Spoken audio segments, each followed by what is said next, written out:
Gazipur city কর্পোরেশনের এক যুগ পার হলেও এখন পর্যন্ত নেই আধুনিক বর্জ্য ব্যবস্থাপনা। যত্রতত্র মহাসড়কের পাশে ফেলা হচ্ছে গৃহস্থালী বর্জ্য, তৈরি হচ্ছে নতুন নতুন ময়লার ভাগাড়। এতে মারাত্মক ভোগান্তি পোহাচ্ছে শহরবাসী।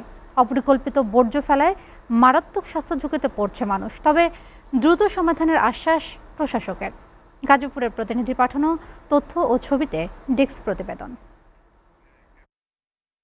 এক যুগ আগে গঠিত গাজীপুর সিটি কর্পোরেশন, কিন্তু সময় গড়ালেও এই নগরীতে গড়ে ওঠেনি আধুনিক বর্জ্য ব্যবস্থাপনা। যত্রতত্র মহাসড়কের পাশে ফেলা হচ্ছে গৃহস্থালী বর্জ্য, তৈরি হচ্ছে নতুন নতুন ময়লার ভাগাড়। এতে চরম ভোগান্তি পোহাতে হচ্ছে নগরবাসীকে।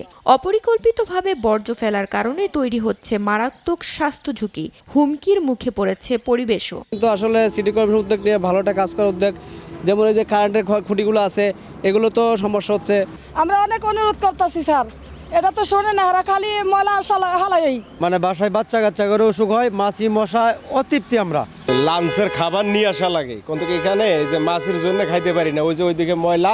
কষ্ট, গাড়ি ব্রেক মারলে যায়, আটকে যায়, পড়ে যায়, পোল্ট্রি খায়, মানুষ ব্যথা পায়। হাইওয়ে রোড, এখানে মহাসড়কের পাশে এইভাবে ময়লা আবর্জনা ফেলাটা একেবারেই অনুচিত। চান্দনা চৌরাস্তা থেকে ঢাকা টাঙ্গাইল মহাসড়ক ধরে কয়েক কিলোমিটার গেলেই কড্ডা এলাকা। কড্ডা সেতুর পাশে প্রায় এক যুগ ধরে গড়ে উঠেছে বিশাল ময়লার ভাগাড়। প্রতিদিন শত শত টন ময়লা আবর্জনা ফেলা হচ্ছে এখানে।